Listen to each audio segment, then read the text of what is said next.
A full heart and soul to welcome Maharaj here this morning. Welcome on my last day. Welcome. Because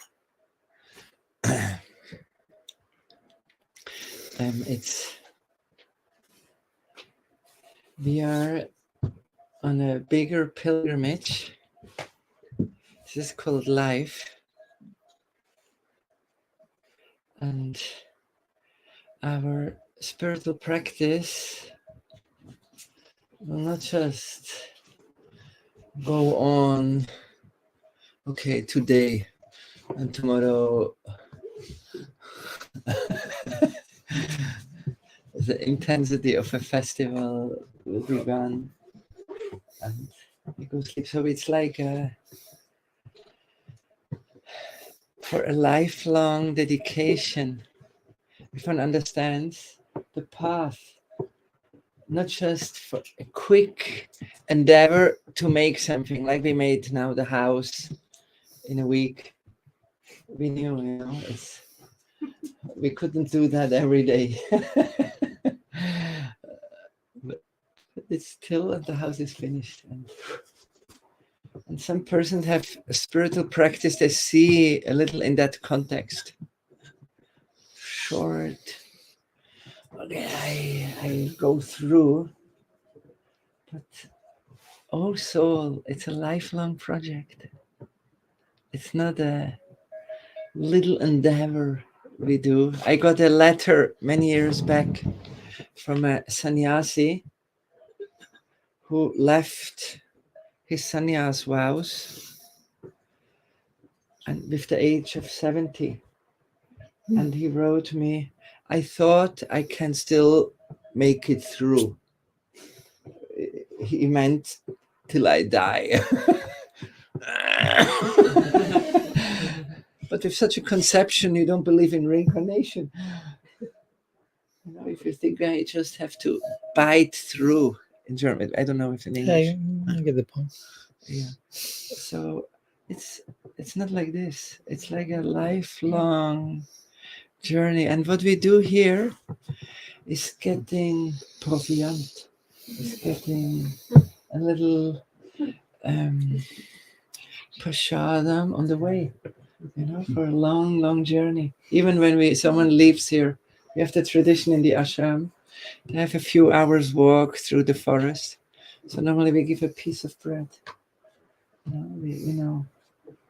So for the lives and the eternity journey of the soul, we also need some Wegproviant. How to translate in English?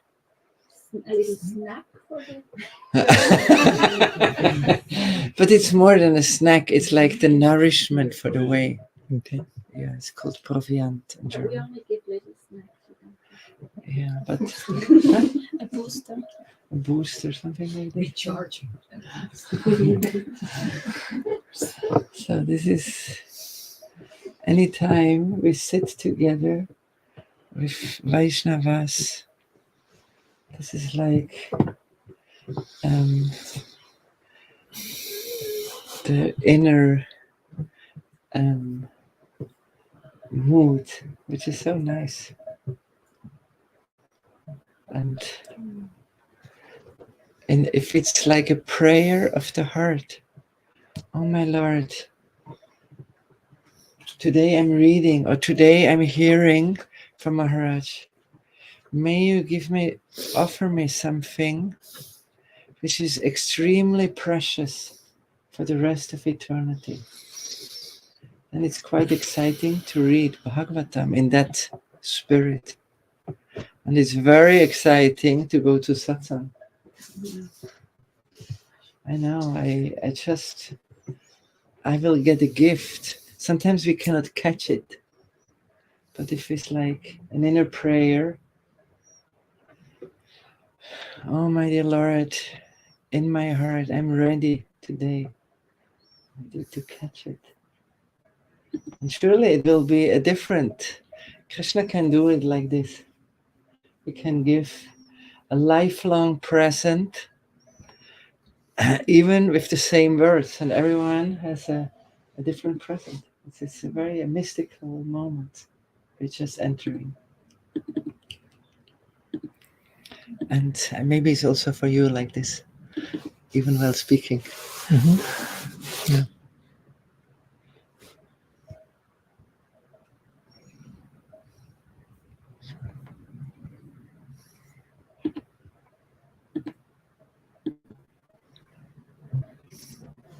That's it.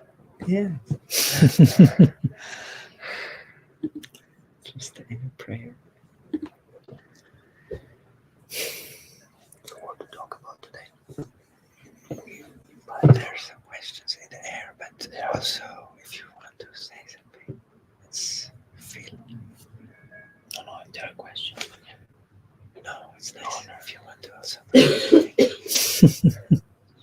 It's like nice. Feel free. Yeah.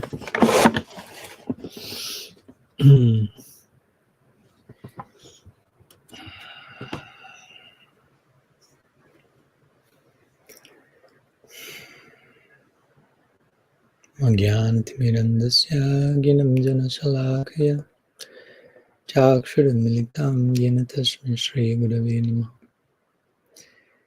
नामश्रेष्ठं मनुमापि सच्चिपुत्रमत्र रूपं तस्याग्रजमुरुपुरीं मातुरीं गष्टावतीं राधाकुण्डं गिरिवरं महोराधिकमधावशं प्राप्तो यस्य प्रतित्तकृपाया श्रीगुरुं तं नतस्मि। वञ्चकल्पतरुभ्यश्च कृपासिन्धुभ्यैव च पतितानां पवनेभ्यो वैष्णवेभ्यो नमो नमः। निखिलाश्रुतिमौलिरत्नमालदिति निराजितापदपङ्कजन्त आजिमुक्तकुलैरुपश्यामनं परितस्त्वं हरिनं संश्रयामि। हेलोदुनितकेदया विशदय प्रन्मीलदामोदय सम्यक् शस्त्रविवादय रसदय चितार्पितोन्मादय शाश्वतभक्तिविनोदय समदय मधुर्यमर्यादय श्रीचैतन्यनिधे दयथवादय भूयादमन्दोदय। हे कृष्ण करुणा सिन्धु दीनबन्धु जगत्पते गोपेशा गोपिका कान्त राधा कान्त नमोस्तुते। राधे वृन्दवनादिशेखर नम्रतावाहिनी कृपया निजपादपदशन्मह्यं प्रदीयताम्। भक्त्या विहीनाय अपराधलक्षय क्षिप्तश्चाकमादितरङ्गमाद्ये कृपामयि त्वं शरणं प्रपन्नं वृन्दे नमस्ते चरणारविन्दं वृन्दे नमस्ते चरणारविन्दम्।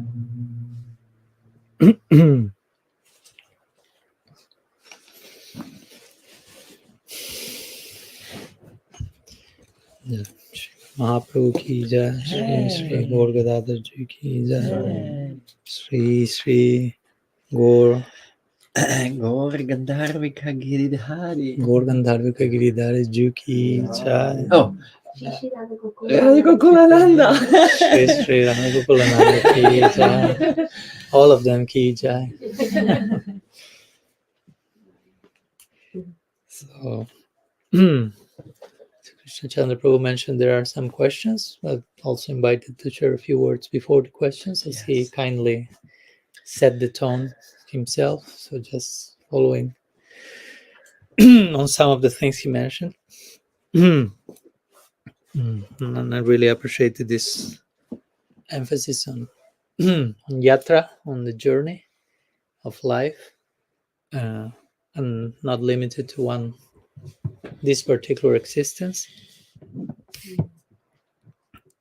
because the nature of the gift is such that, yeah, it's not so cheap to just to get in a few years, so to say. No, once someone asked Srila Bhakti Siddha-deha Goswami Maharaj, this type like of calculative question. Like, okay, Gurudev, if I start my life of bhakti in this lifetime, how many lifetimes will it take for me to reach to Golok? No? The person was kind of with paper and not paper and pencil, like doing the math, like, okay, 2 lifetimes. Statistics. Yeah. And Srila Samaraj, of course, was kind of surprised by these strange questions that were brought to him. He gave many answers because that question came to him many times, as we mentioned the other day. One answer will be, but the process is so nice, so why the rush? Oh. That would be his natural response, like, bhakti is so nice, so come cartoon, so why you are thinking about getting somewhere else? What's the rush? Where do you actually want to go? In one sense, you are already there, as we spoke the other day. The goal of bhakti is bhakti, and you are already doing bhakti. So even when you reach Golok, still you continue to go deeper in bhakti forever. So in one sense, there's no end. There's no final goal in the sense of reaching a place where there's no more change and depth and development. It's ongoing. Ongoing there, ongoing here. So, and we're already on the way. So why the rush? No? So I was kind of surprised. Like, well, this was nice. Bhakti is nice. That's it. But also one time, it seems that the devotee was a little bit more pushy and asking like, but give me a number. How long? How many times? He said, well, Srila Semaras found himself doing this strange calculation he never did.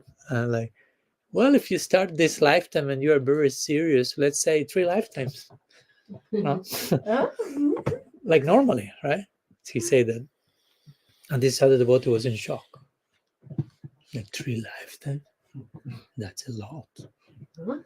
And Srila Semaras then was in shock by that reply. Like, 3 lifetimes is a lot. Like, you have been traveling for endless lifetimes, and now you are being offered the highest possible gift. 3 lifetimes is a lot.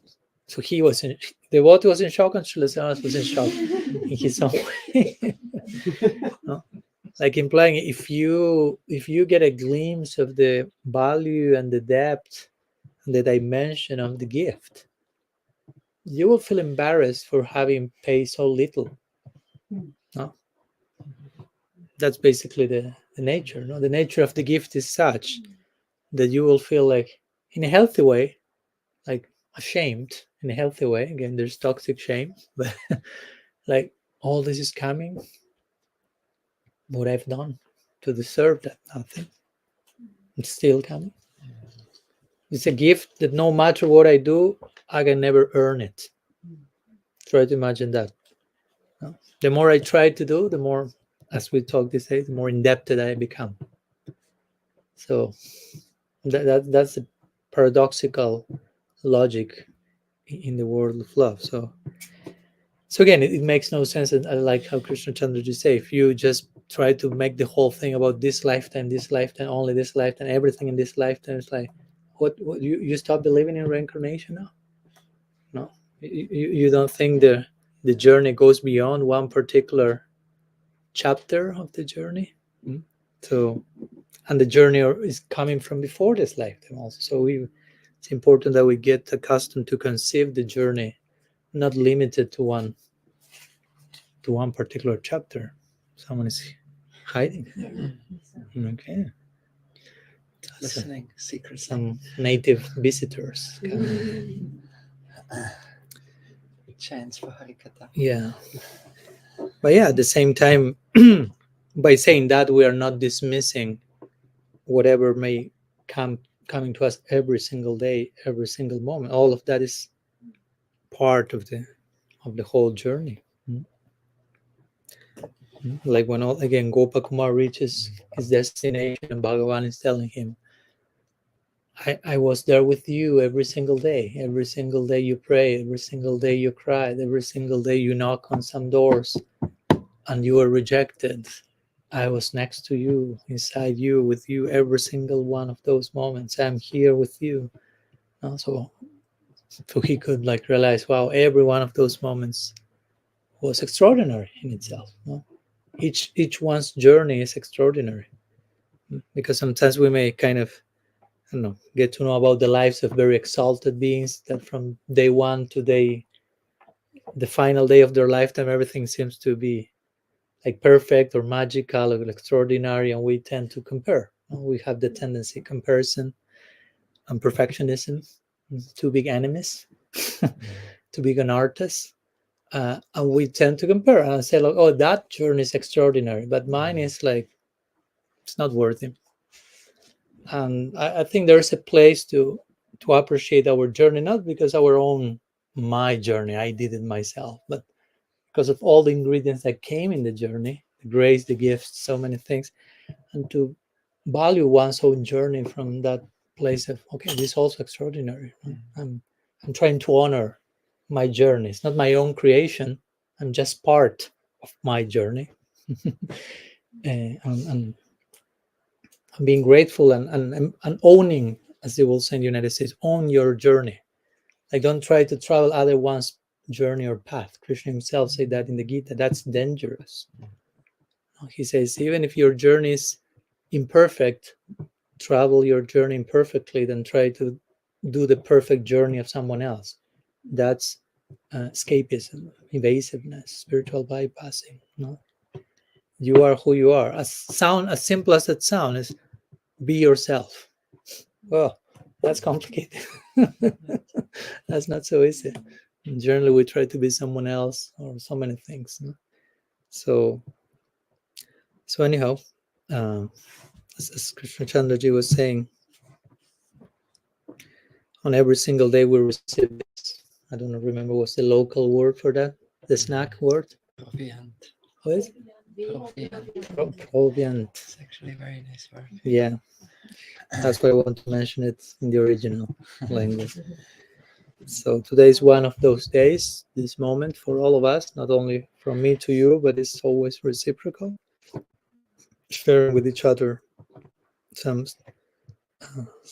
vitamin supplement, or it doesn't sound so nice as proviant, but anyhow, something to nourish our journey. And this is again Kalyan Mitra. We're all in this together, teamwork. So we are sharing with each other the nourishing of our own presence, of our own commitment to truth. No? That despite no matter what comes in the journey, I want to embrace truth above all. And I appreciate that, because Krishna Chandraji referred to the Bhagavatam, how reading the Bhagavatam from that spirit can bring very interesting realizations. And today in the morning I was reading the Bhagavatam. Yes. Yes. We will do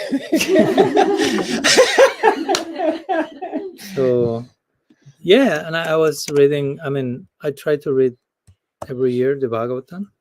So it's not a vow, but it's something that I try to do, like every year, read the Bhagavatam. And so now I'm in 8th canto. That's why I asked you the 8th canto the other day from the library.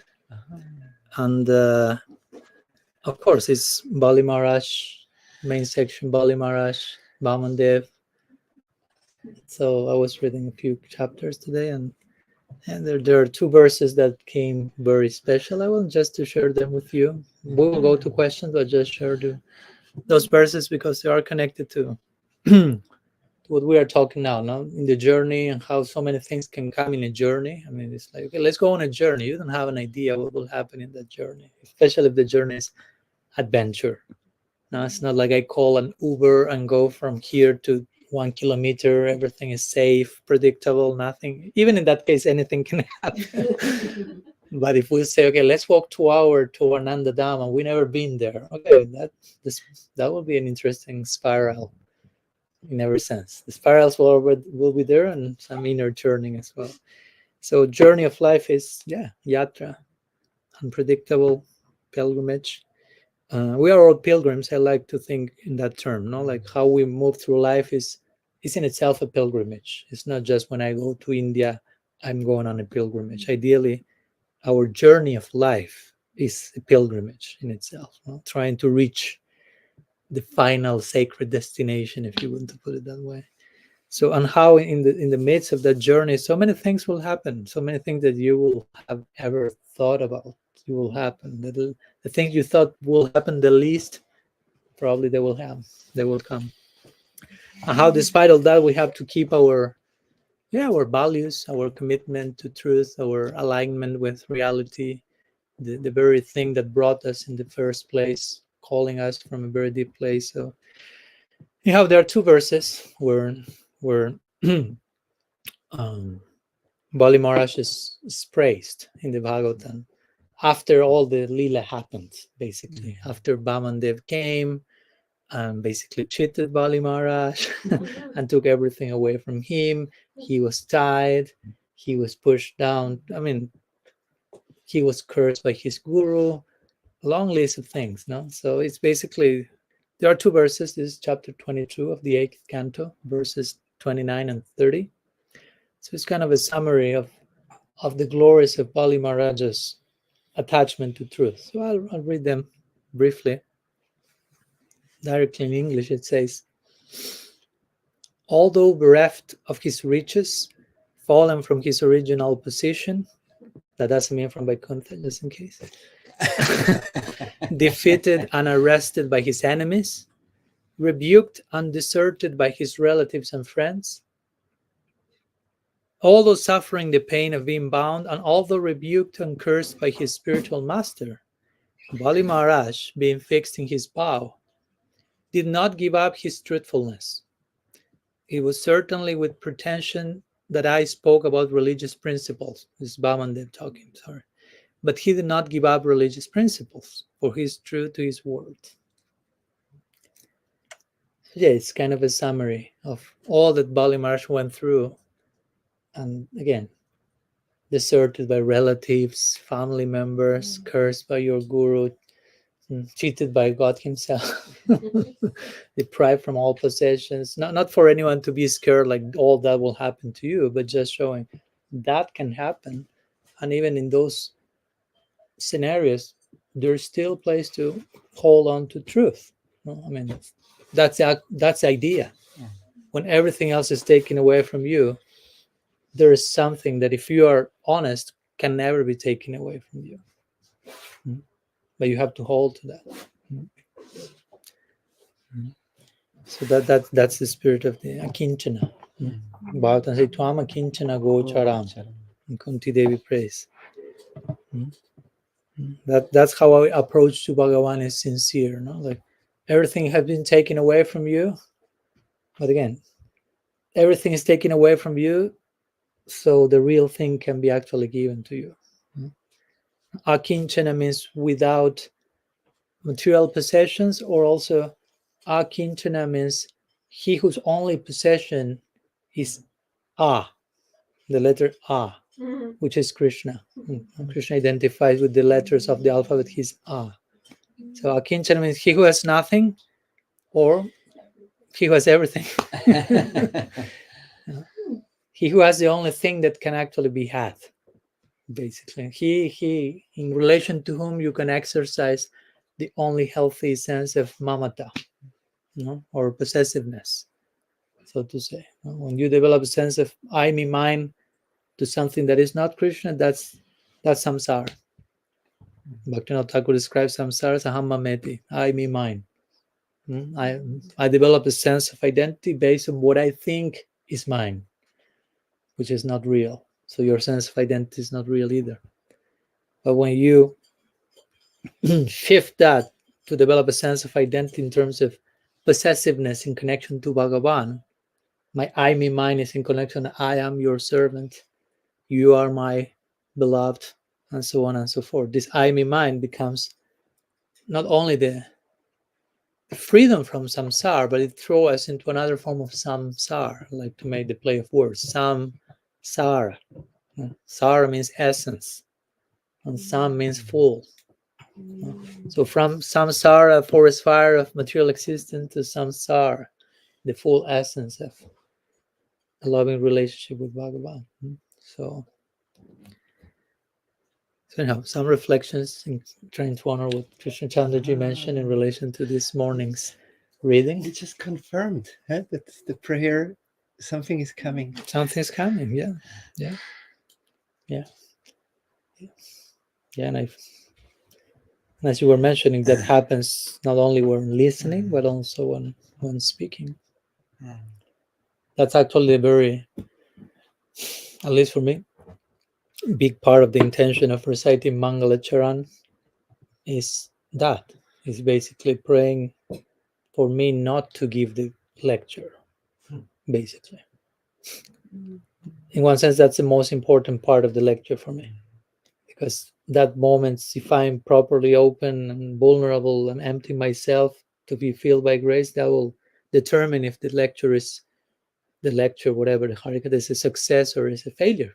If it's me just trying to impress people or whatever, trying to receive approval or whatever, or trying to really be a vessel and an instrument, which is the idea. So, yeah. And when that happens by grace, it happens many times by grace. And I end up sometimes saying things that are very good, very interesting. And I'm like, wow, that was very cool. But immediately I realized, but it was not me.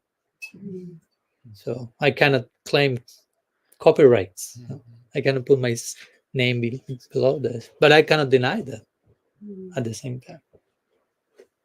Genuine humility is also accepting something incredible is coming through me, not from me, by me, but through me. I cannot deny the presence of grace. That's false humility. So humility takes different shapes, right? So anyhow, it was a warming up, creating some momentum for whatever inquiries you may have, some questions, some doubts, some topics you may like that we try to explore together.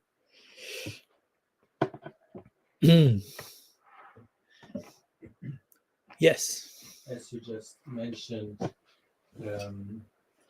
in many spiritual scenes or so, this concept of I am just a vessel is of course very common, and of course also as a practitioner or as a yoga teacher or as doing healing work, and so we should be aligned with this concept of me being a vessel. What I experience is oftentimes that people somehow use this as a justification for what they're doing is real. So I am a vessel and I just receive this and that information concerning myself or concerning my surroundings. And it's somehow like, it feels like giving away the responsibility for what the person or what I said, and justifying it with the higher cause, so to say. How to not identify with myself as a vessel as being superior to others. Yeah, thank you. Very valid question. We are with every with every noble idea, and within every noble ideal and proposal, there is always potential for abuse. No? Because there's nothing wrong with being a vessel of God's grace. And that's what we all want. No, we know that's possible. We all have hopefully some glimpse of that, of being like transpassed by something bigger than ourselves, let's put it that way. So we realize, wow, that's it. But at the same time, how to deal with that in a way that is healthy, because not everyone who says that's going on are going through that. We have so many stories throughout history of humanity of so-called enlightened beings. I mean, there's people who listen to their inner voice telling them how to go to this school and kill everyone, and it was Jesus telling me. And there are cases like that, serial killers inspired, quote unquote, by someone like Jesus to do a massive shooting. So of course, then you have to start to align thing. Okay, but did Jesus promoted that? Was that his teaching? Was that his no? So even if it comes, even if in your own delusion you think it's Jesus, I mean, whatever will come from someone like him has to be in line with him, what he say, what he taught. So I will say personally, of course, there is that potential, and I appreciate your cautionary note. It's not something to talk cheaply, and it's not like just going through life telling everyone like I'm just a vessel and I'm just a vessel. And we are trying to be a vessel. I just in case I never say I am a vessel, I'm saying in Mangalacharan before class I'm trying to pray so I can be a vessel. It doesn't mean that it always works. It doesn't mean that I'm, and there are levels of vesselhood, right? Vesselness. Vesselness. Sometimes it's very clear, very overt that something very bigger than you, powerful, is going through you. You cannot deny it's that too much. You're totally moved. Sometimes you feel that on another level. Sometimes you don't feel that at all. I mean, all the things happen. No? So that's why sometimes we hear, at least in Vaishnav circle, things like, okay, if something that I've said touched your heart and was inspiring, that was Krishna's mercy. And if something that I say did not create that, okay, that's me. I'm taking responsibility. No? Like a way of saying, no, let's not blame Krishna for any weird stuff that is going on. In that case, it's me, my own anarthas getting in the way of, no? Because that can happen. Again, it's not black and white. It's not just like full grace descending or absolute fake stuff. No, there's so many things happen in between. And at the same time, I appreciate your point on personal responsibility, because it's easy also to use the word vessel and Krishna's mercy and Krishna's inspiration, and he's doing everything through me. Like, when you have agency, you're an individual with agency, and you have to take responsibility for what you are saying. So, for example, in speaking here, there is a responsibility. No, it's not just, okay, let's open my mouth and see what comes. No, and no, it has to be. It's delicate. It's delicate because somehow you are listening, you are trusting us, you're opening your heart.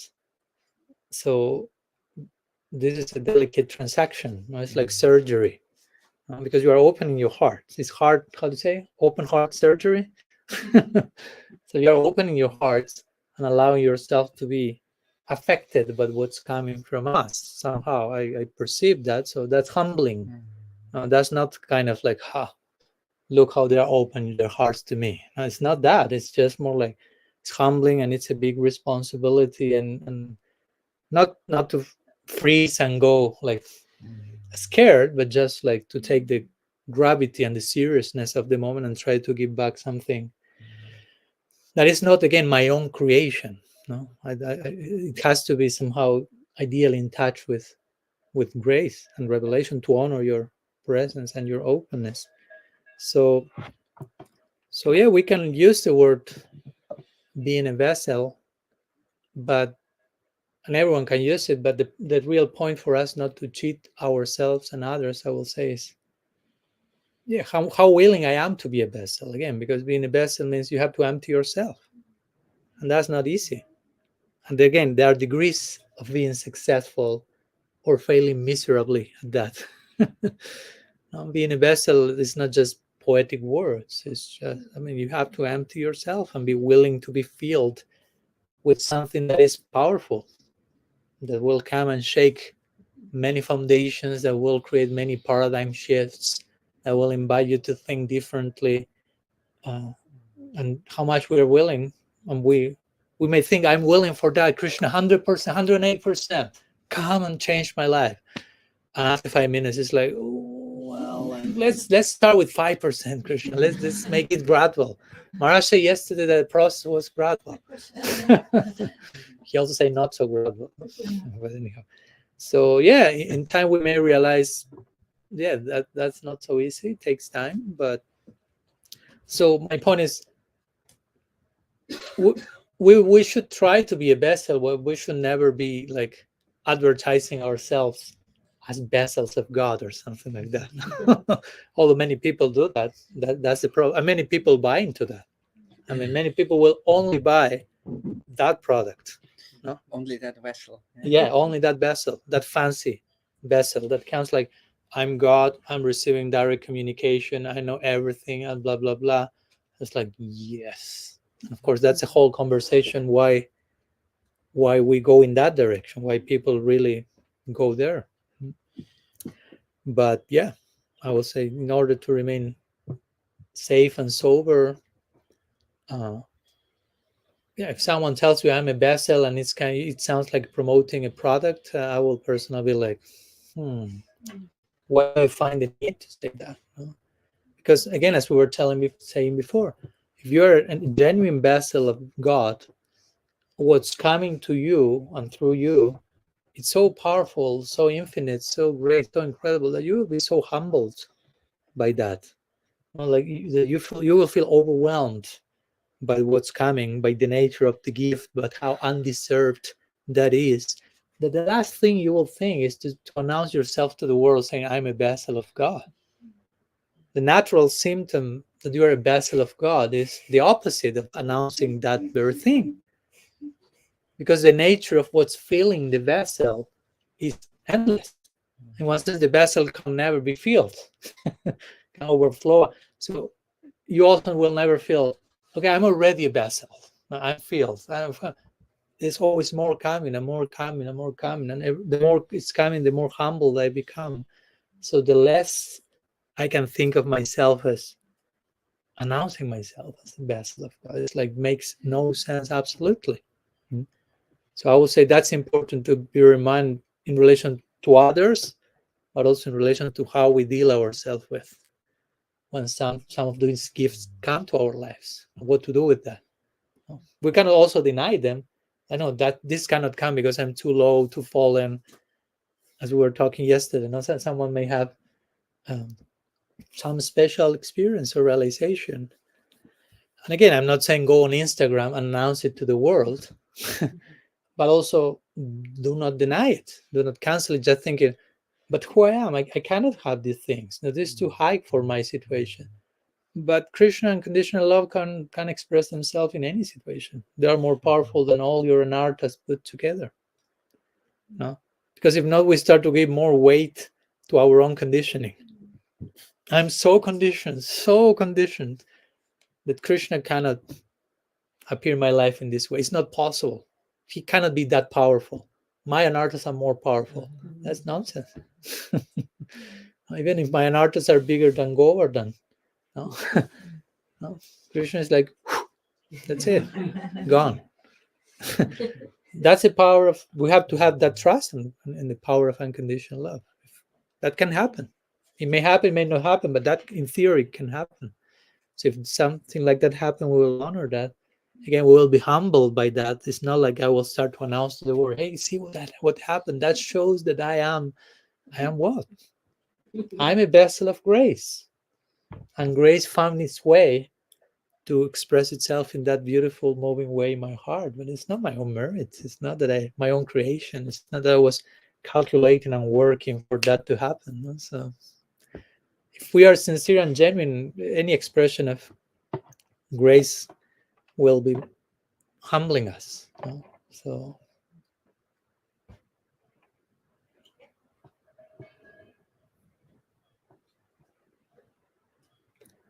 this is play words between kripa and kripana, right? In Sanskrit, kripa means mercy, and kripana means wretched. But you have to also understand this, not to go into whatever.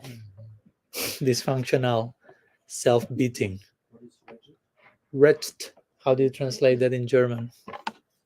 Sorry. Armselig, yeah.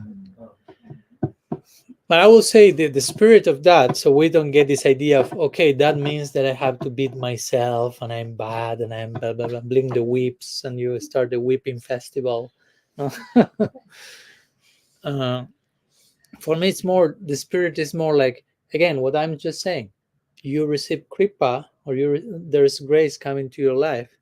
And the nature of the gift is such that you feel like, again, you don't feel like, I deserve it. Yes, I will announce it to you. You feel like, I didn't do anything for them. This, in that sense, I feel wretched from that place. No, I feel like moved. I feel like, who am I? In that sense, no, this is a gift that is coming unconditionally and deserved. So, and again, Sanatana Goswami say the nature of love is it brings humility, and humility increases the love, and love increases the humility, and humility increases the love.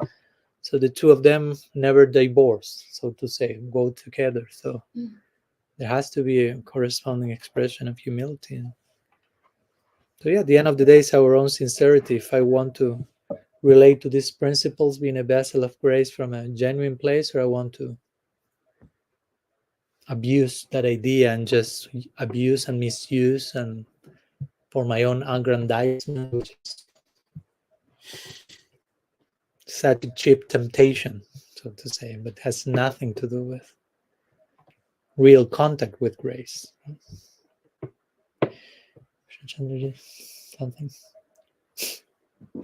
Just the consequence from what you were saying is beautiful. Srila Sridhar Maharaj said, oh, how should we walk in Vrindavan? We know this is a dham, and every atom here and every grain of dust is more than all Vaikuntha planets. Actually, I should walk on the head because it's higher than me.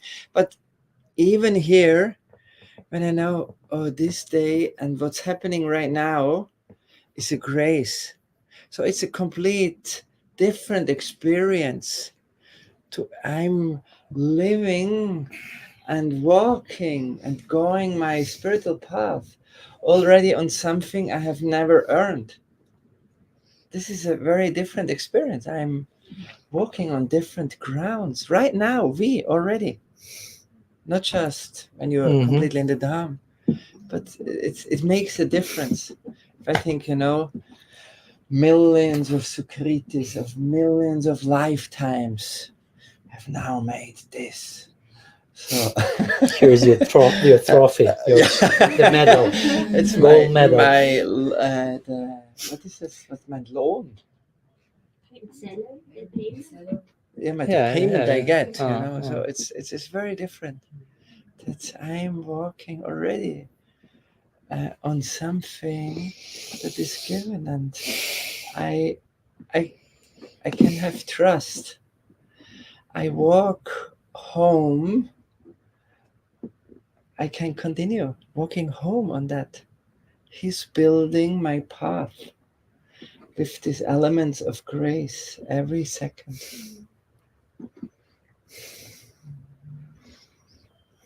Amen. Yeah. Maharaj, there's something in the air. Where? You ask. I should ask. I made a note this morning. Okay. And on my paper. And then suddenly Gandhavika came running up the mountain. She went quick down and said, I have a topic which I want to ask Maharaj and to bring it. And it's about... And why is she not asking? Because I heard the Hari Katha from the evening of the disappearance day from Rupa Goswami. And so it was a topic Krishna Chandra spoke about. Okay. And then I think he can, make it clear the context also of this question. That's perfect. No problem. I think it's beautiful. Okay. I was just curious about why. That's beautiful. It's about, especially in deeper parts of bhakti and raga bhakti, it's like seva sadhaka rupena siddha Siddha-rupena rupena. chatrahe. So this line that one is performing seva with this body with which we got now, this instrument, but if time advances, it should also be a seva like on a other level. On the highest level, it's the Siddha-deha, that we serve simultaneously on these two levels. And maybe on our level, we cannot say I'm serving in the Siddha-deha. It would be an imagination practice, which would be highly unhealthy. But what is it for you? Because this is like an important verse of Rupa Goswami, and in Chaitanya Charitamrita it's quoted. So how would you apply the principle of this verse for sadhakas like us? Mm-hmm. Yeah. You understand the seva I on think this so. level Yeah, and yeah. on a... I'm just waiting for your thoughts to Okay, begin with. no, this is No. this is really a question now, and A friend of mine is following this Raganuga Sadhana Bhakti. Is it kind of the similar thing what he's talking about? I don't know your friend. Let's this see. is the definition version of Raganuga. Let's see. Yeah, let's reply and let's see how much that applies to your friend. I don't know. So, is the question clear, or maybe we need to explain it a little bit more in detail, right? Okay, we'll try to unpack some of the implications. Of course, this can take some time, but we'll try our best. Thank you for the question, both. So, so raga here also. Oh. So the question is even about on the harmonium it's written already. Raga harmonium. So raga is raga bhakti. Rupa Goswami speaks about Vaidhi bhakti, raga bhakti. Again, that's a long conversation. I won't go too much there because we won't reach the point to answer your question. But in brief, in the section where he speaks about raga, Vaidhi bhakti means bhakti performed out of, we will say, out of fear of transgressing the prescriptions of scripture.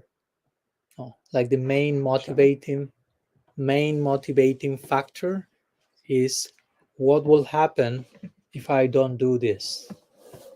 So it speaks a little bit more a fear-driven practice. So Rupa Goswami is acknowledging that as a possibility. We are not here condemning that, but just acknowledging that can happen. And raga bhakti means, instead of fear-oriented, love-oriented. There are many ways we can define Vaidhi and raga bhakti also. That's another topic, but now I'm going in that direction. So raga means kind of, well, raga here, for example, here we have raga in the harmonium, Indian musical system, especially Hindustani, which is the northern musical system, entertains the notion of raga, which is not a word you can translate into other language like scale or melody. And raga in it means that which colors the mind. That's how raga is sometimes translated. Raga also means red. Anyhow, so raga also means attachment, passion. Again, your mind is colored by a certain fervor and passion. So raga bhakti means that's basically the abhideya, or the means to attain Vrindavan. In the Gaudiya Sampradaya, the established goal is Vrindavan.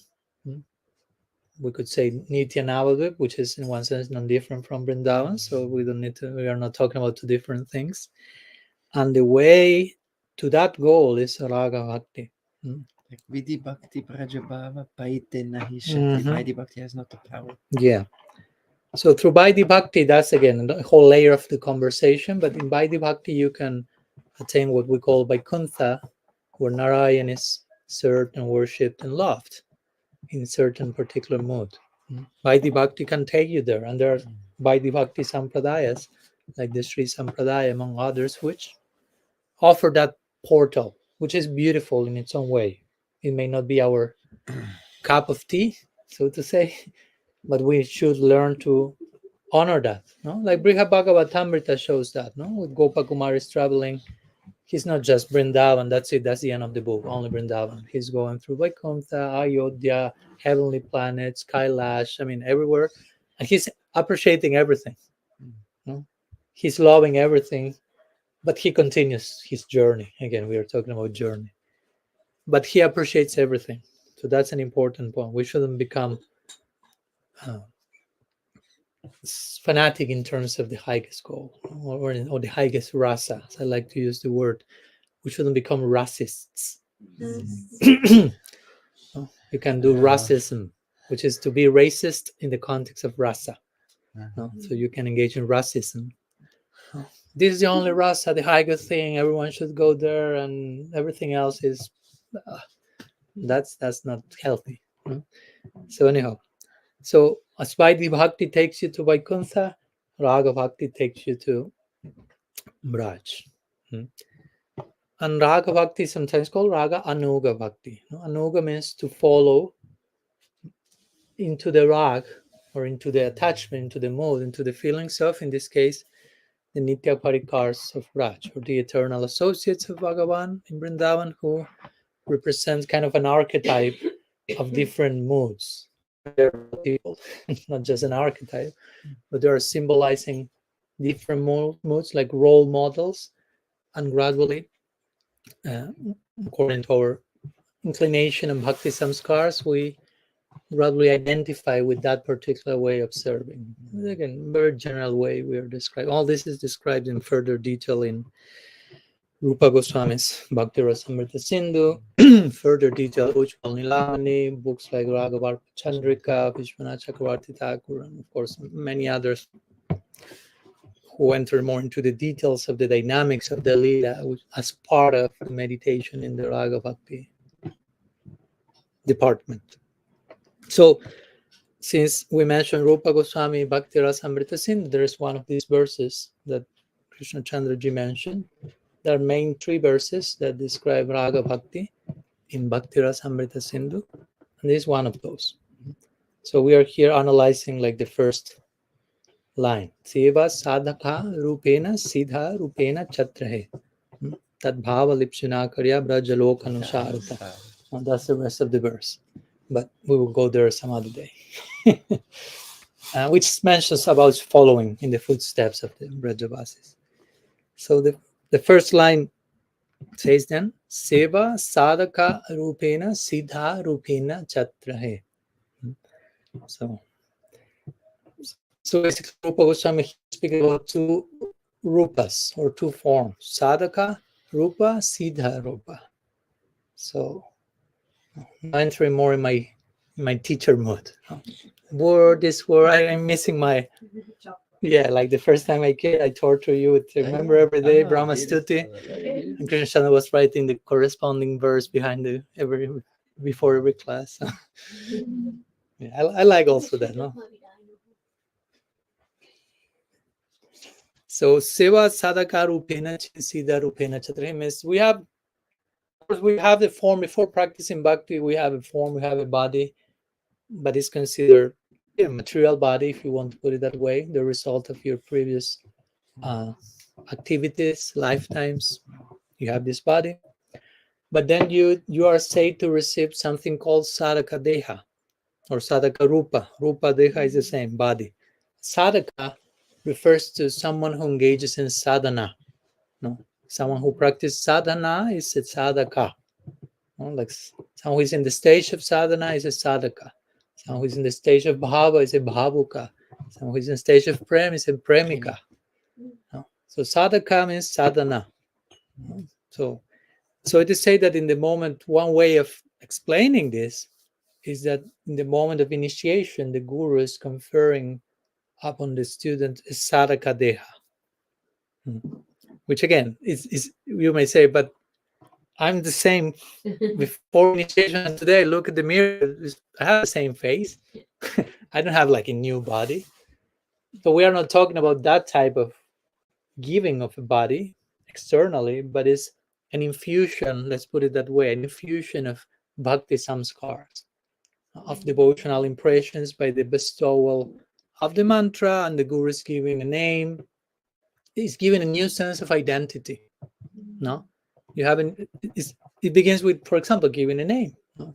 It's not just like a small thing. Name creates a whole sense of identity. Try to think about you in relation to your name. There is something there. No?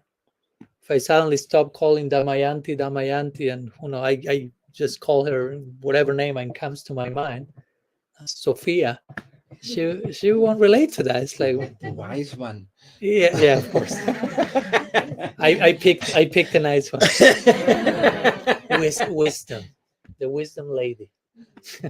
Anyhow, my point is there is a relationship between your name and your identity on some level. Again, I'm not saying it's the same as Krishna, who is non-different from his name, but somehow we receive a spiritual name, and that kind of sets in motion a sense of spiritual identity. No?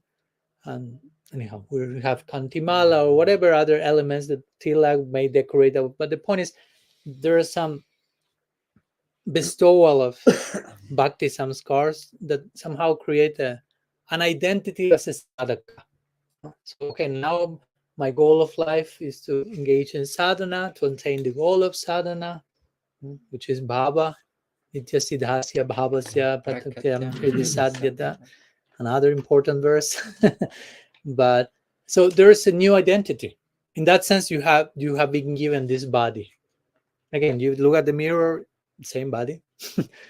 But ideally, with this new sense of identity, the way you look at your body in the mirror is not the same. So there's a new identity. In that sense, we speak about Siddha-deha. So I'm saying that because also that's important. If you are connected to bhakti, you no longer should relate to your body as a mundane thing. Your body is a Siddha-deha. So that's sacred. So you are taking care of this body as an instrument of service. You no longer need to reject the body. I mean, you never need to reject it, but sometimes we have this negative orientation, like, But Siddha-deha means, again, something sacred, a gift that we have been given. It's a gift that we have been given. Siddha-deha, again, is a gift that you have been given, but in one sense, the gift doesn't belong to you. That's an interesting dynamic. Because generally, if someone gives you a gift, you think like, oh, it's for me, thank you. But in this case, it's a gift that is not yours. It's under your care. So if someone gives you something and it's under your care, you will take more care of that than if someone says, oh, that's for you. So in this case, Sri Guru Sadhus are giving this Siddha-deha. It's a gift. It's not yours. It's not your property. It is something to honor and take care. So from that place, you can relate to your body, physical, mental, emotional, in a sacred way. This is a gift. And by properly honoring that gift, we will say, Siddha-deha will emerge as a result. Siddha-deha means the identity as a practitioner, let's put it that way. And Siddha-deha means the identity as a accomplished practitioner. Let's put it that way, as a consummated, like a perfected. Although I don't like the word perfect, as you already know, because you can always reach more. It sounds limiting. No, more than that. Yeah. And no. Siddha means siddhi. Siddhi means perfection, and for us, perfection is the goal of life, divine love. So it's like realizing your Eternal identity of service in. So this is the perfection. Yeah, basically, let's put it that way. Of course, as we study, that's why this is a big topic, as we studied, I don't know, the symptoms of the different stages in bhakti. You refer to nishta. in books like Madhurya Kadambini, Vishwanath Chakravarti Thakur describes that this eternal identity, of course, in one sense, we could say the eternal identity begins in day one, because you are being told, I don't know, Gopi Bhartu Pada Kamala, your Dasa Das Anudas. You are the servant of the servant of the servants of Sri Krishna, the love of the gopis. In a nutshell, in a zip file, that's your Siddha-deha, so to say. Of course, you have to unpack the details. That will happen. But in essence, you are already being given this eternal sense of identity and service in a particular direction from day one. Of course, still that's information. No? You have to do something with the information so it becomes transformation. And that is not enough to say like, I'm a Brajavasi, I'm a Gopi, you can say whatever you want. You can think whatever you want. But are you that? Have you become that? Are you leaving from that place? You don't need to answer me here. We have to answer that to ourselves. So gradually we need to live our lives in such a way that it becomes more and more aligned with eternity, basically, with what's going on in eternity. That's why Srila probably say, well, maybe 3 lifetimes. Because I'm saying all that and I'm seeing some of your faces like, okay, I'll alive my life with what's going on in eternity. Just that. So the question has a little bit to do with, okay, how these two, because Rupa Goswami says seva sadhaka rupena siddha rupena. Seva means service, as we mentioned yesterday. Try to bring pleasure to the object of your affection. So how if Raganuga Bhakti has to do with serving in one sadhaka deha and in one siddha-deha, how that works in practice? If I'm trying to embrace Raga Bhakti, as you say the other day, Krishna Chandraji, that's the gift of Mahaprabhu. Raga Marga Bhakti Loke Karite Rachara. He came to give Raga Bhakti to the world. So how to embrace that path? Okay, I understand the part of the sadhaka identity and engaging in sadhana. That's working, so to say. I'm trying. That's there, but how to serve in my Siddha-deha? No? Is that possible now, here? That will happen eventually? Are those two things happening simultaneously and I become like bipolar or something? No? With two identities, and I will end up in a madhouse or something? No, that won't happen. So as most of you, I think, intuit, and you already were telling me, like, we are not right now serving in our Siddha-deha. Most of us, at least. I don't want to talk for everyone. But most of us are not having a daily inner experience of our Siddha Swarup in Golok Vrindavan and daily seva. And I'm not saying that as something bad. It's just, it will happen at a certain point. No? So just to normalize that. Yeah, you have to trust the grace of bhakti. Have faith, Damayanti. It's happening, it's going. In one sense, we are on the path to that. We are on the way to that. No, so we were talking these days also. We have to have some hope and faith and trust in the power of Krishna's unconditional love and in the power of bhakti. And if we engage in bhakti properly, like Srila Prabhupada mentioned in one commentary in the Bhagavatam, like, you will be dragged by force, he will say, to perfection. Like a way of saying, he can make the impossible possible. Let's put it that way.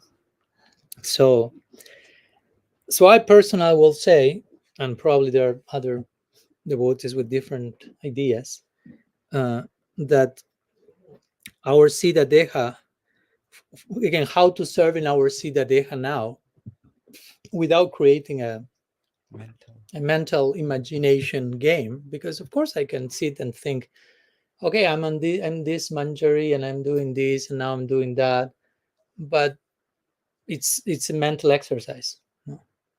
It's not real. In one sense, it's not happening. I'm just like I can imagine that I'm Superman and I can imagine that I'm the president of the United States. I can imagine so many things. I mean, in fact, we do that all day long. right? All day long we are imagining so many things that are not true. To be Swiss. To be Swiss, okay. Sorry for that one. So yeah, all this doesn't have to do with, in one sense, imagination, but has to do with the ultimate reality. It's the most real of all things. So, and I'm saying this because many times I've seen, and there are sometimes some Vaishnava groups, some Gaudiya Vaishnava groups where, again, that's a whole conversation, but they are given certain information in terms of, this is your name as a manjari, this is your dress, this is your service. It's called Ekadash Bhava. 11 Ekadash, 11 Bhava, 11 existential ingredients about your eternal identity. But in this case, it's not so much something you realized naturally, but something that is given to you from outside as an information, and that you are invited to practice with that particular like framework in mind, trying to realize that. And there are different opinions here. Some will say, okay, the guru is revealing that information, he knows that that's who you are. Or others will say, no, the guru is giving you like a model to have a context, and in time in your practice you can adjust details if they do not work. That's what Bhaktivinoda Thakur says in Harinam Chintamani. It's like a placebo, you will say, like some type of model. Okay, start with this, and in time maybe something does not work so fine. That's not so much our line. I will say our, at least I speak from the line I'm being connected. That's a line that somehow, I'm not saying that's invalid totally, but also I will add that I wouldn't say that it's valid to give that type of information to anyone and everyone. If you're coming to Bhakti last weekend and I give you that information, I'm not sure you will have capacity to take advantage of that. What will you do with that? And I've seen, and I'm not saying this with joy, but I've seen many cases of people having all that information, but then behaving in daily life in pretty ordinary terms. So that's something like very, for me, dysfunctional. In one sense, I'm this manjari and I'm doing all this, but in another sense, I'm doing who knows what. So that's for me not realistic, so to say. So I will say that the main invitation made in our tradition, Bhaktivinoda Thakur mentions in the Jaiva Dharma, from the line of Bhakreshwar Pandit through Gopal Guru Goswami, Dhyana Chandra Goswami, came more this mood of bestowing this information, which in one way it's not there in detail present in the Goswami's books, but it's something of a new creation in time, which I'm not criticizing. I'm just saying, in my opinion, although some will say that was there from day one. And Bhaktivinoda Thakur speaks of a second line coming from Raghunath Das Goswami, through which the name of Krishna is the center, and the name will bestow everything in time. And in fact, to not trust that is one of the 10 nama parats. To not have full confidence that everything that I need to realize will come by the grace of the name is one of the nama parats. To not have full faith in the holy name, in the power of the name, to think that the praise of the name is exaggeration, etc. So again, our stance, I will say, from Bhaktivinoda Parivar, for those who are connected with that lineage, will be more, as a sadhaka, you engage in your sadhana in the proper way, proper association, proper introspection, and so on. And eventually, by the grace of the name, by the grace of sadhana, by the grace of sadhana, by your own practice and sincerity, your eternal identity, your Siddha-deha will come, and you will be able to serve naturally from that emerged sense of identity, while remaining a sadhaka in the world for some time, internally having that, gradually, that awakenings, if you want to call it that way. Vishwanath Chakravarti Thakur describes in Madhurya Kadamini that the realization of the Siddha Swarup, in one sense, starts to manifest more and more in a Sakti, and from a Sakti, Bhava, and then Prem, and no, gradually, because asakti means attachment. So the idea here is our present sense of identity is based on material attachment. So when you are able to replace this sense of material attachment for asakti, which means spiritual attachment, there has to be a natural new sense of identity corresponding with attachment to Krishna. And that's why you start to have more and more clarity in terms of your who you are eternally, let's put it that way.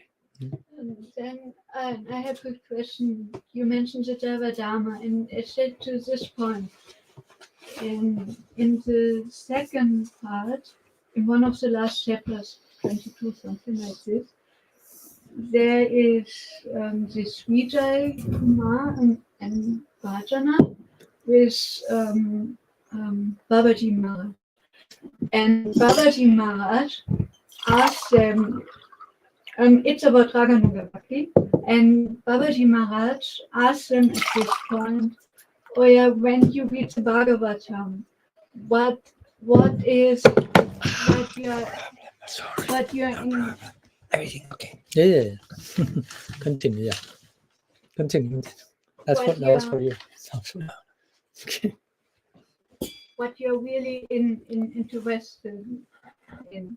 So where is your heart when you read the Bhagavatam? Mm-hmm. So and Vijay Kumar said, when I read about the Mandaris, I feel completely connected to this. And Bhajana says, oh, when I read about the cowherd boys, I feel completely connected and I wish to blow the corn shell for Krishna. So like all the cowherds and he knows we have to go back. So it's this then this Shakti. So that there's already a shimmer of what the soul is, but he doesn't know it. But the soul has already, the interest of the soul is coming already through when he's reading the Bhagavatam. Mhm. Something like this. Mm-hmm.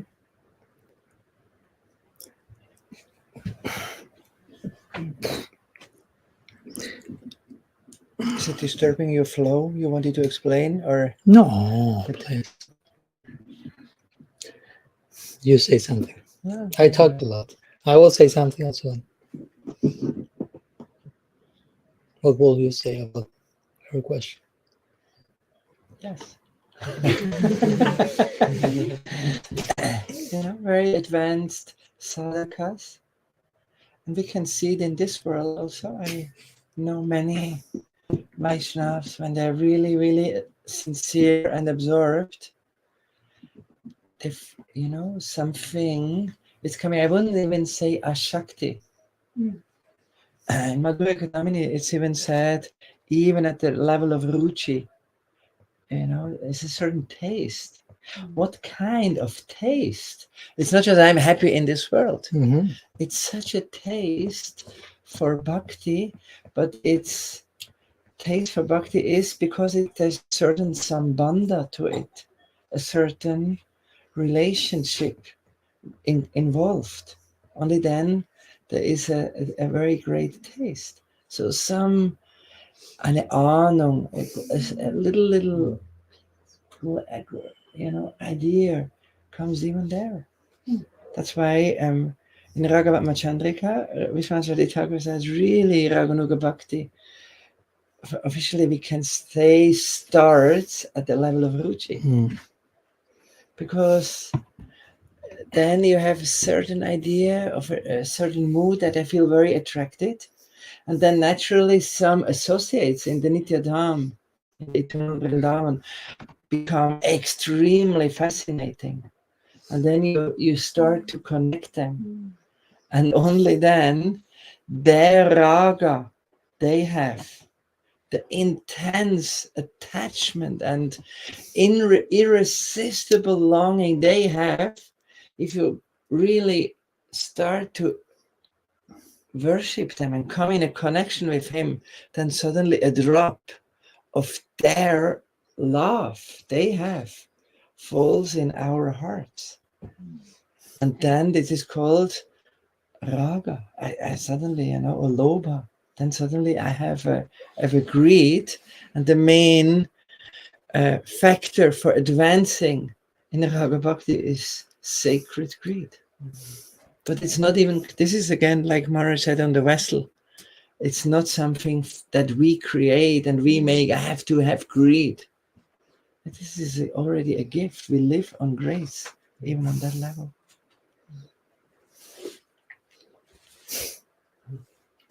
Thank you. Yeah. I would like to clarify when I mentioned about asakti, that you are having glimpses of your identity. I was not saying in asakti you have a glimpse of your affinity. That comes before asakti. Yes. Asakti starts to become more specific, like who you are in the lila. But before that, ruchi, even nishta, where there's stability, there is some call in some particular direction, and it becomes some fascination. Yeah, I like the first time I met Krishna Chandra. Remember, he described raga bhakti as the path of fascination. So I really appreciated that way of putting it, because sometimes we say spontaneous devotional service, and we may not have an idea what does it mean. Like, okay, I have to be spontaneous, and I have to be spontaneous instead of there is a drop coming, a gift that by grace I become fascinated, and so on. So yeah, and the ragatmikas, in one sense, they do not even have love. They are made of that. That's the very meaning of raga atmika. Ragatmika means he whose atma is made of raga. So that's even interesting point. They are, in my opinion, I'll say, I know there may be difference of opinion, but these eternal associates are made of a different substance. They are not tatasta shakti jivas. They are made of raga. So, and one point that you mentioned that I appreciate also, when this idea that, okay, raga bhakti proper begins at ruchi somehow. I agree. But at the same time, we have this more generous extension of Jiva Goswami in the Bhakti Sandarbha, where he talks about Ajata Ruchi Raganuga Sadhana Bhakti, which is kind of a merciful concession. So we already feel part of the journey, where he says, yeah, you can have practice Raga Bhakti without Ruchi. Although okay, welcome to the journey. It's something like that, no? Because in the beginning we may not have that much lobha, lowlam, like longing and greed, but somehow we already are part of the path, which goal is Vrindavan, which means is Raga Bhakti. Like that's officially established. You accept that on some level. So in that sense, you are already a Raga Bhakta. It's again something. It's being said by them to us. I wouldn't say something like, okay, I'm already Raga Bhakta. In one sense, yeah. That's why he makes this definition ajata ruchi, which means ajata ruchi means ruchi without not being born yet. And then he speaks about jata ruchi, like implying before and after ruchi is something shifts. A turning point. Yeah. So, and I would say that's when like acharyas like Bhaktivinoda Thakur or even Bhaktivedanta Swami Srila Prabhupada, they will use the word Vaidhi Bhakti to refer to us. That will mean more ajata ruchi raganuga bhakti. No? Raga bhakti before ruchi. Somehow it's by the if you want. There's not that much longing and fascination, you will say. There is something, but not. Yeah. So that's. So maybe can you put a little light on the point? Yes. You described very beautifully how it's like it would be absurd to go in an imaginary world, to serve in a Siddha-deha, in the eternal form of the soul, and no idea and no realization and no revelation of it. But how to apply this principle for us now? This means we do seva, we try to engage in seva with this body. So, but what would the meditation part in each and every activity? Mm-hmm. Maybe this is like the beginning, and how to enter such a meditation in every activity and every name we chant. So there's like 2 levels. Mm. Mm. I'd like to hear your thoughts first, since you bring up the topic, and then a few words. But I'm really eager to know more. Yeah, I can I'm just also share. I'm also here to listen. Whenever I asked, like Vinod Baba and other wonderful Vaishnavas, and then they were doing, I asked Vinod Baba the moment he put flowers on Gopishwa Mahadev every day, he makes like a very amazing art. Every petal is in a certain direction. It's like, so then I asked him, what is your inner meditation? Because you're absorbed in putting petals. This is like the Siddha-deha is now here. Mm-hmm. But what is your, like, on the intentional part? And then he started to speak very beautiful things, how I, this soul is just, this is Gopishwa Mahadev. He's giving me entrance to Vrindavan. And here I am really praying and crying. Can you take me by the hand? So I loved it very much. On a one level, he did something, but on the other level, it was an intense praying practice. Mm-hmm. And sometimes bhakti became, if we would just do on the Siddha-deha level things, this is beautiful, and it's maybe Sharanagati. I know our Vaishnavas around me, they ask me to do, and it's wonderful. Let this body be engaged in the service of God. So this is wonderful. But slowly, I think that there should be more a meditational part. Mm-hmm. It's like an inner observation, which can be quite a different shape. One of my deepest experiences was when Narayan Maharaj was asked. He was in Hawaii and he wanted to go on a ship to see whalefish. See what? Whales. Yeah. Oh, okay. So, the devotees think, oh, this is a little strange, old acharya, and he goes on a ship. Why he wants to see fishes there? It's a little strange. And then they ask him, is it not Maya to go on a boat? And why that? Is it urgent? And then, he said, I was meditating whole morning on the Makara earrings of Krishna, and they are described something like a whale. So I want to get the Udipana. Mm-hmm. So, but it's like on an external level, a person just wants to go on a boat. But on an internal level is a world of difference.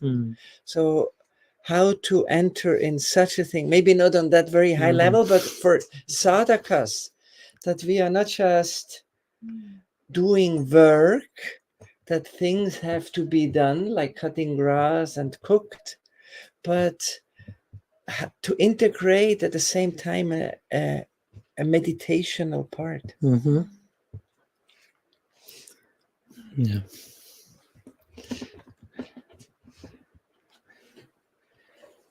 Well, yeah, the 2 examples you've given are of 2 very exalted bhaktas. So, which is beautiful, and it's like a reference point in one sense, but also something we cannot just imitate. I will say, it will be another. I'm not saying it's the same as thinking I'm a manjari, imagine, but it's a form of.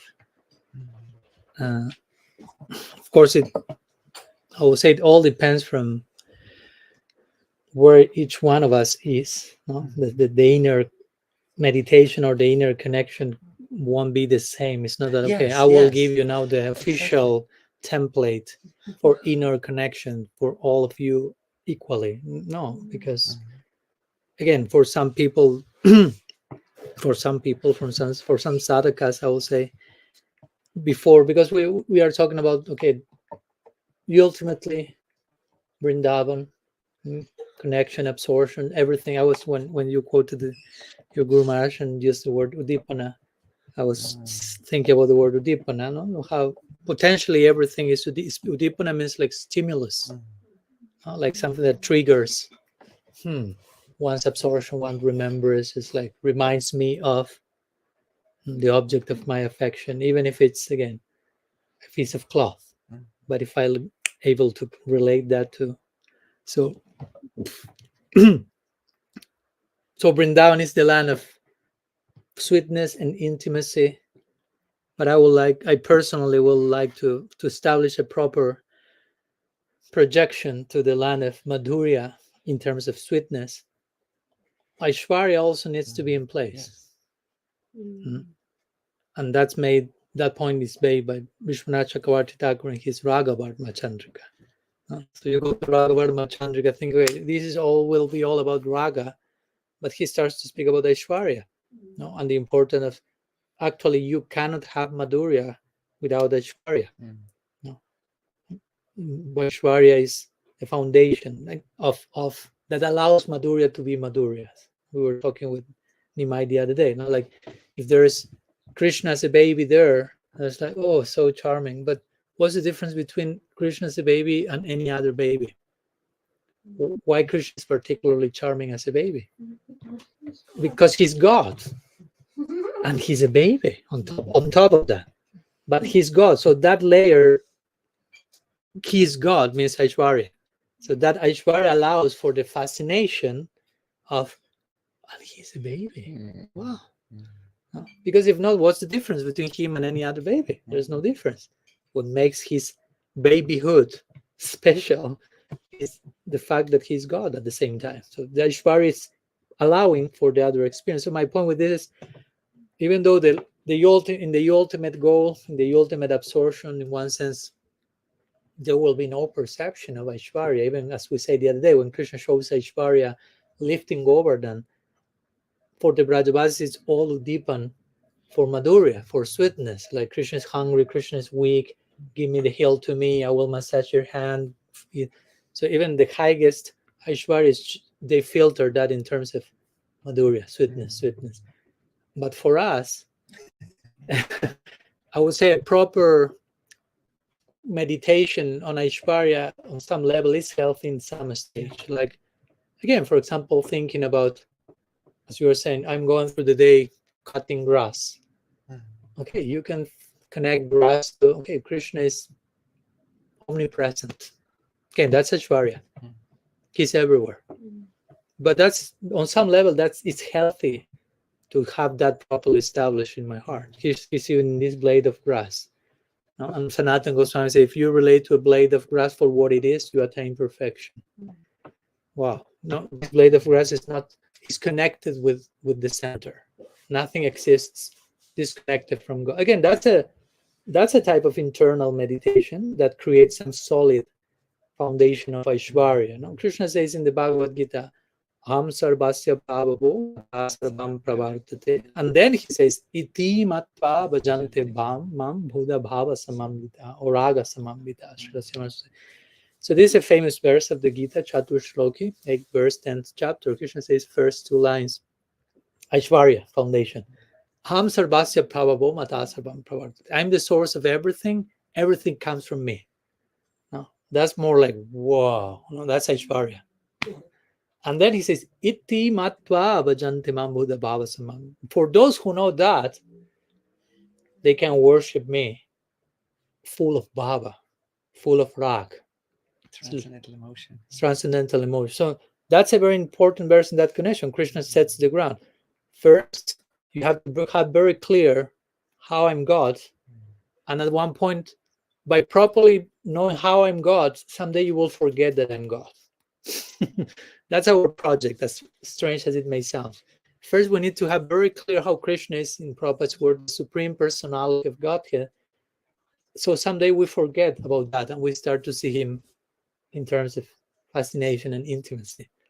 So I like to, on one level, emphasize, not overemphasize that, but emphasize that, like some foundation of Aishwarya in terms of how do I relate to everything, in terms of Krishna's presence here, everything is connected to him, he's the source of everything, his godhood side. And on that foundation, in the context of practicing bhakti, studying the Bhagavatam, associating with sadhus, praying for mercy, gradually cultivating an attraction toward the goal of Vrindavan, there will be like a gradual, natural shift towards this fascination, more and more and more condensed and more condensed. Again, that's my personal take. And I know that even in the Bhaktivinoda Parivar, there will be different sadhus who will emphasize different things in different levels, which is fine. Again, there's not only one way to do things correctly. So I will try to establish that first as a foundation, and then naturally in the context of Shravan Kirtanam, we start to connect things, and as you say, Lila, okay, Makara, her rings, let's go and see the whales, so to say, or certain flowers, and we heard certain narration of a certain flower, and in the context of culturing our sadhana, we start to make more specific connections with the realm of Lila and the dynamics of Lila and Vrindavan. But yeah, I wouldn't recommend just trying to push and force that, like how this cutting the grass has to do with the Ashtakaliya Lila, what's going. It may be a little bit like forced, no? So again, in the beginning, a solid foundation of Aishwarya, it's favorable for the Madhurya. Again, it's not a separate project, no? So we have to understand that properly. It's not like we have a problem with Aishwarya. No. We need it as the foundation. And even in Vrindavan, there's more Aishwarya than in Vaikuntha, no, in one sense. But there's so much Madhurya on top of that you don't notice Aishwarya. But every tree is a Kalpabriksha, every cow is a Kamadhenu, the land is Chintamani, Aishwarya everywhere. But the psychology of the Brajavasis, they don't ask anything from anyone.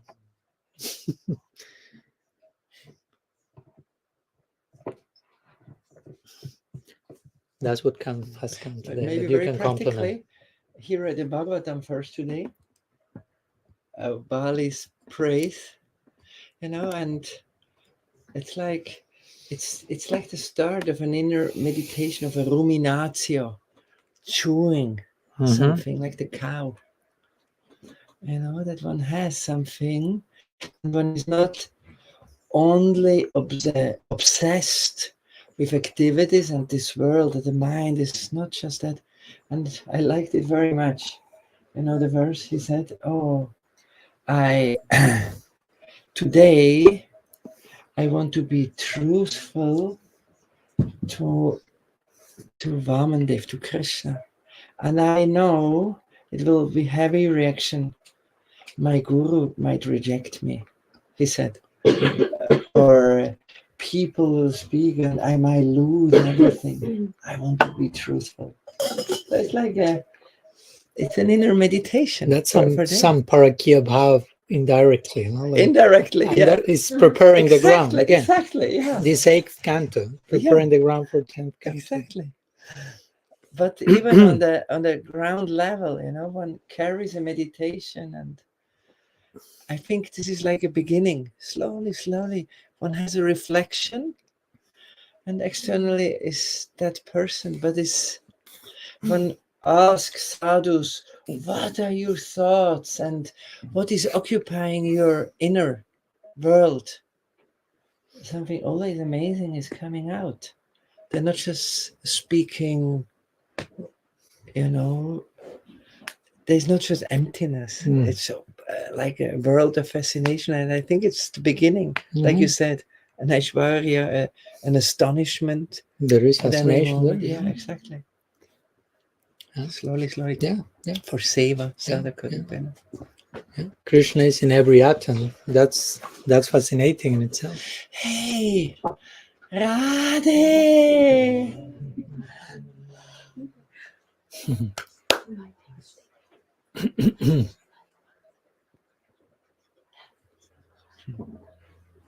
Thank you, Maharaj.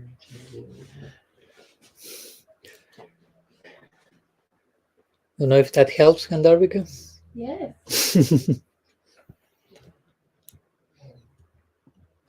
I have a little question, little bit related, but I heard also the word Ishtadev. So I'm wondering if it's connected to this eternal identity, because Ishtadev is an aspect of God that inspire you more, or that you don't choose it, but it comes to you, as far as I understood. And I was wondering if it's the two are linked or not. With two. The Ishtadev and this eternal service. Siddha-deha. Yes.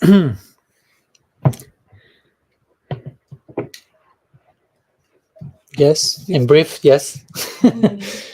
I have to reply in one word. I would say Om.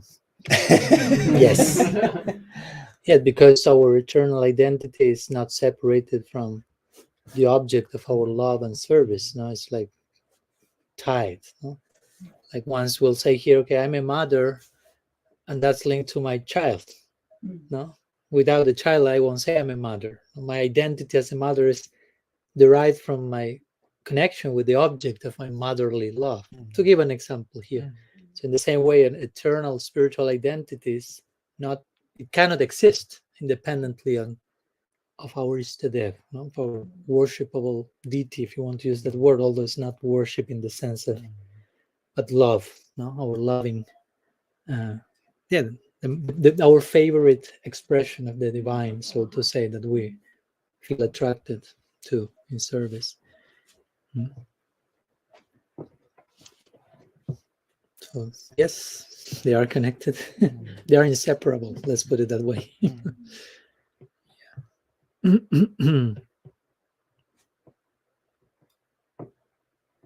would have a connecting question. So I understand the point of meditating and building up something in my mind, like imaginary, like falling into this. I see this and that, and now they're doing this and that, and so on. So we just touched it a little bit with the root yarn, yes. Because I'm participating in class of Hattiba Goswami from Vrindavan, and she's like highly recommending doing root yarn. So meaning, in the end, putting myself in any service. Like if I meditate, she's like never meditate she's not saying never, but like the most effective way of meditating with the holy name is to put yourself in a position of service. So, for example, imagining I'm just like grooming the feet of Radharani or whatever, like this, for example, and just through this is some sort of cleansing process supposed to happen. And so I understand the point that you're saying, not getting trapped into imagining things we're doing. But then I wonder we're listening to all the leelas and everything. We hearing about very precise descriptions, for example, of the earrings. So for me, this is already an invitation to when I chant, for example, my eyes closed or whatever, and I heard these things, suddenly it might just come up that I just have a picture, for example, of the earrings or whatever. And I understand it actually like all these leelas and all the stories that we are hearing are actually a hook, so to say, that we can refer to in our meditation. So the question for me is like, it's the line is very, very thin. It feels like, like where's like also, for example, offering my food. Yeah, just imagining I'm doing it. I just imaginary altar in myself, and I'm offering the food to the deities. Like it's also, as far as I heard, it's recommended to do this also when I'm not with my deities, for example, to just like do this in my mind, do the offering in my mind.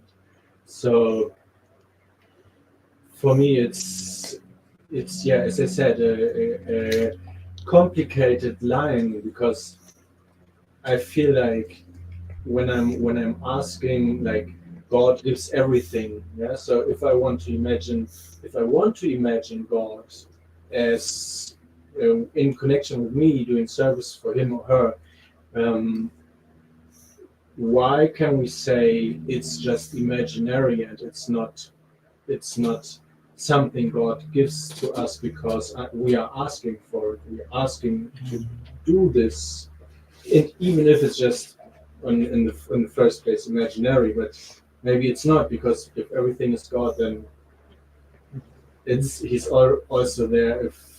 If we just imagine him, maybe you know what I mean. So it's maybe, why is it not, or why is it supposed to be not so good or healthy to do this? If I understand you right, why should I not imagine?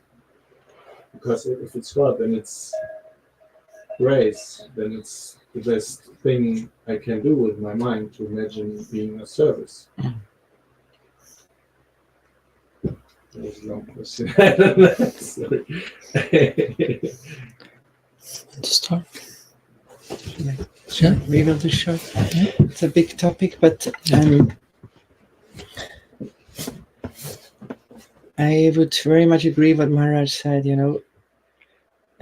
Be careful to build it up on who I am. What is this world? Really an understanding. And also, so many pictures are coming, and it's all based on a certain turning point. My whole material life. This is called bhoga vritti. I have the tendency, I want to get the juice out of it. So, and with this, I'm coming even to sacred realm, but still this tendency is still there.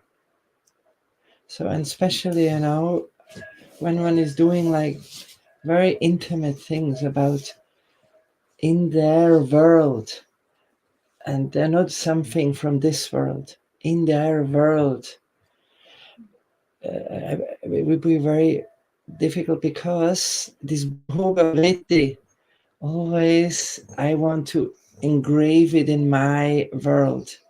But what is the element that the Siddha-deha, the spiritual form, is made of? It's seva vritti. It's like a constant attitude of giving seva.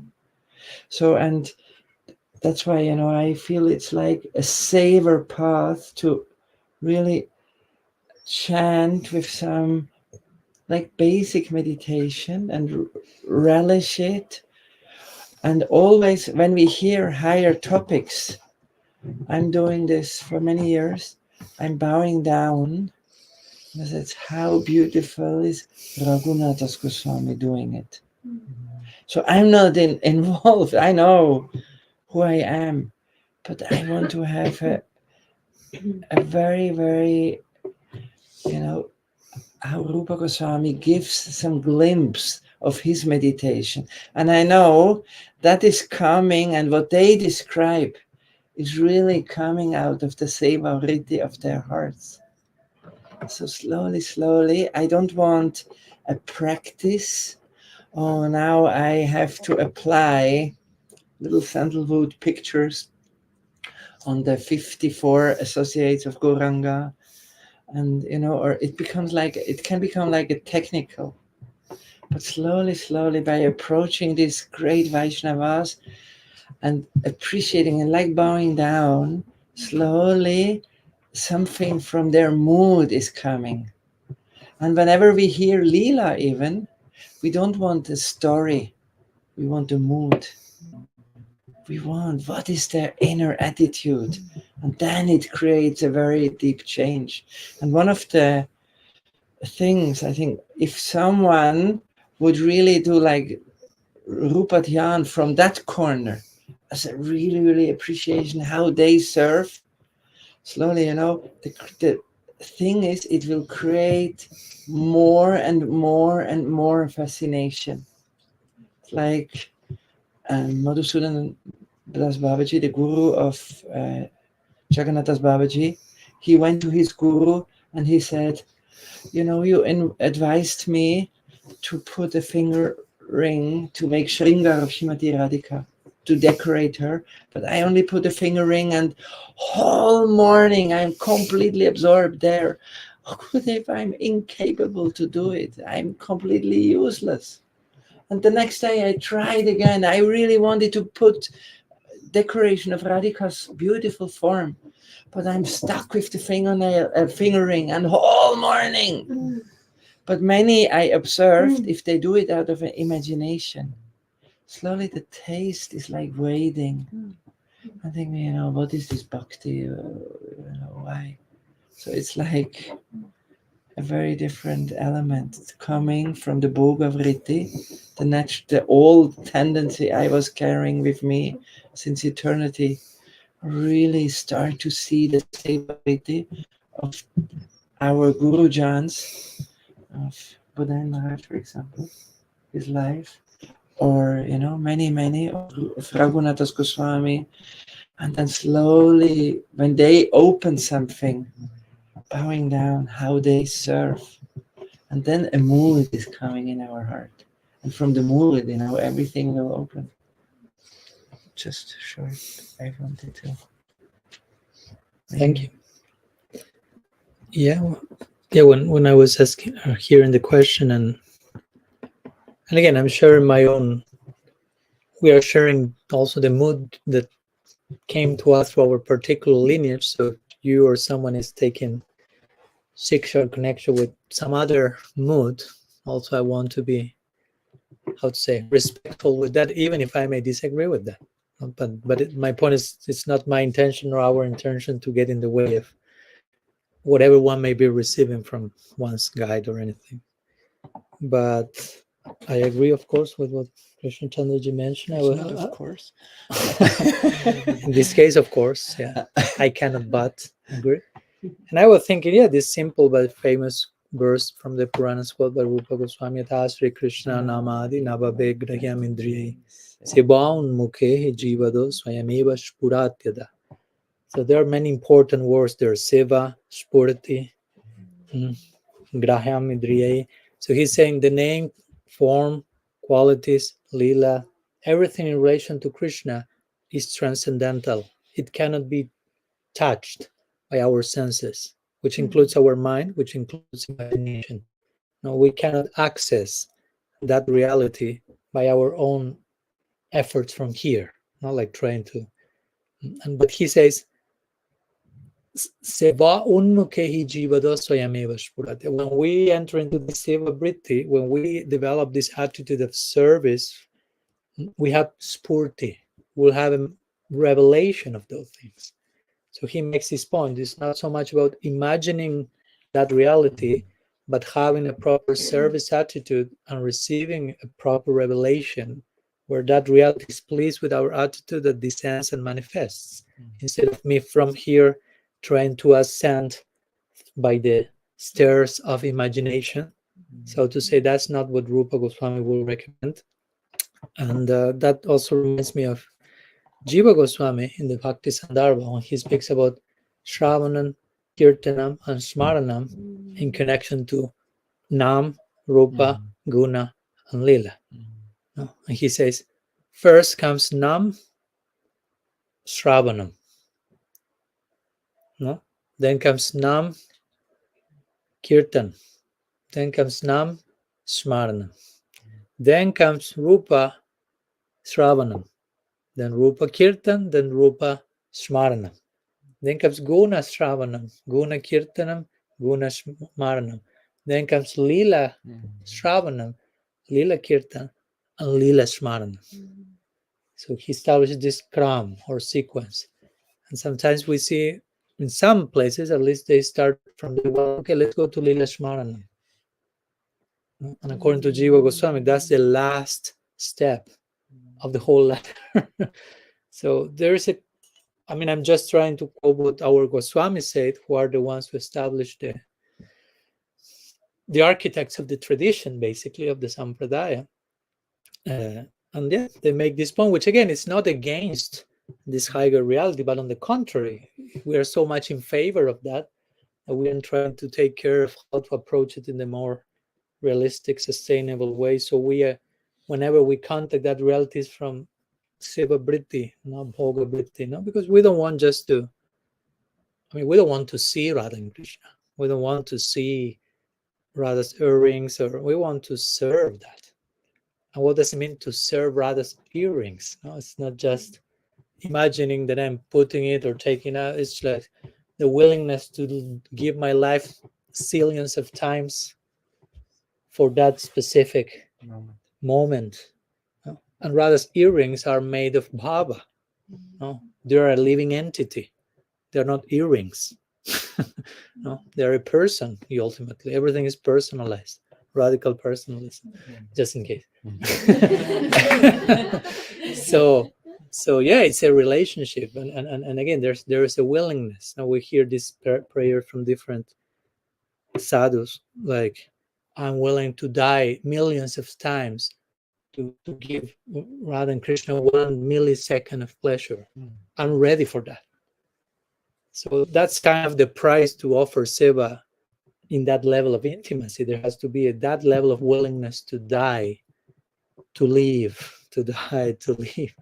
Surrender. If you surrender, I will say. Like Krishna was saying, I will say, we hear Ravana Das Goswami's spurtis. Now, he was not sitting, imagining things. He was really there doing that. He will lose the spurti, so to say. Yeah, and returning again, back and forth, back and forth, back and forth. Those are basically, his books are about union and separation, so to say, in terms of spurti. And even, I don't know, someone like Prabodhananda Saraswati, he wrote Radha Rasa Sudhanidhi, among other works, and those are kind of the highest Rasa Shastra that we have in our tradition. He himself will pray in those books like, if I cannot attain this goal in this life, at least let me die with the hope of attaining that. No, so he's setting also some tone of humility in terms of like, this is not like a cheap thing. Okay, I'm there, I'm doing it, but even if I cannot do it, although he's there, but even if I cannot do it, let me at least die with the hope of someday cherishing that. That's of such a nature that I don't dare to, again, to run or to claim or to, similar to this idea of I'm a vessel of God. No, I'm already there. I'm already doing that. No, this is such high caliber, depth, breadth, reality that I can only pray for keeping the hope of attaining that realization at some point. And that's how those who are there pray. What to speak of those who are not there, like us. So, yeah. I always like Srila Siddhar Maharaj's simple words. Like, sorry? Yeah. Don't Where? rush where angels, something like that. No? Fools rush in where angels. Where angels Fear to tread. No?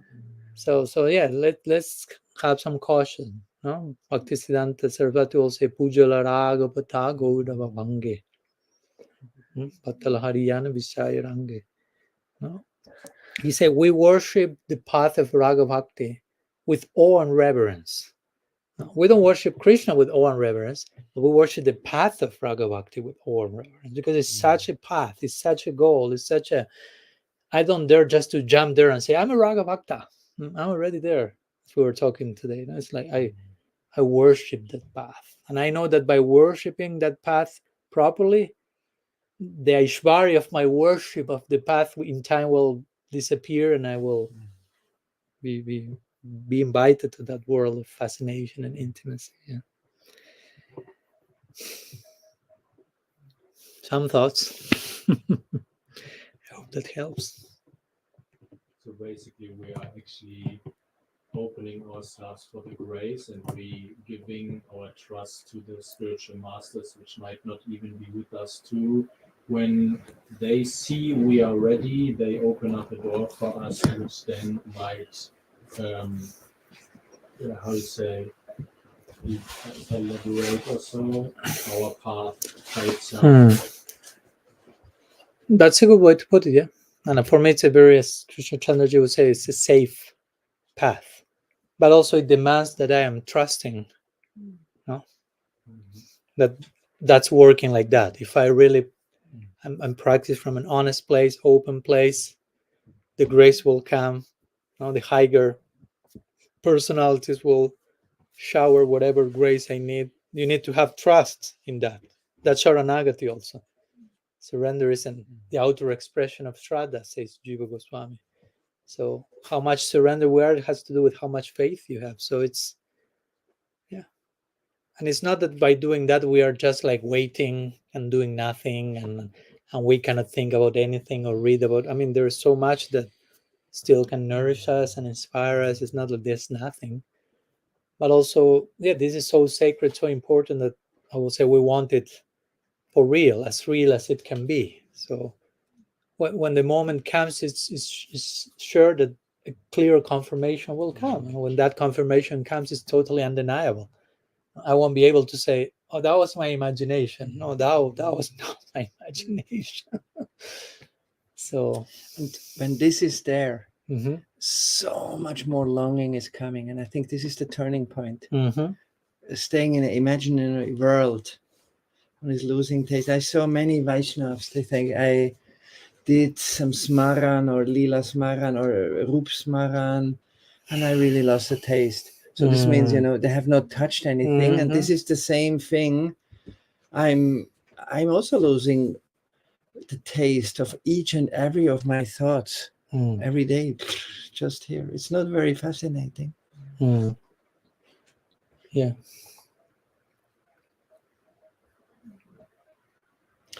Maharaj, thank you. We got a lot of proviant. So not lunch today.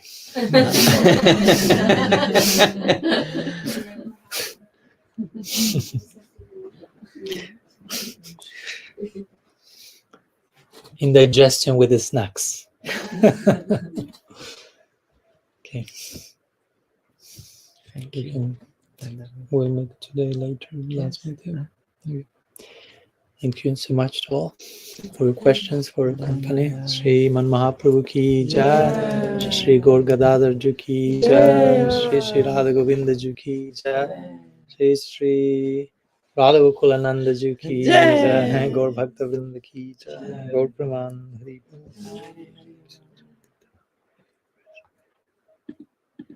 Sorry, it's a little late.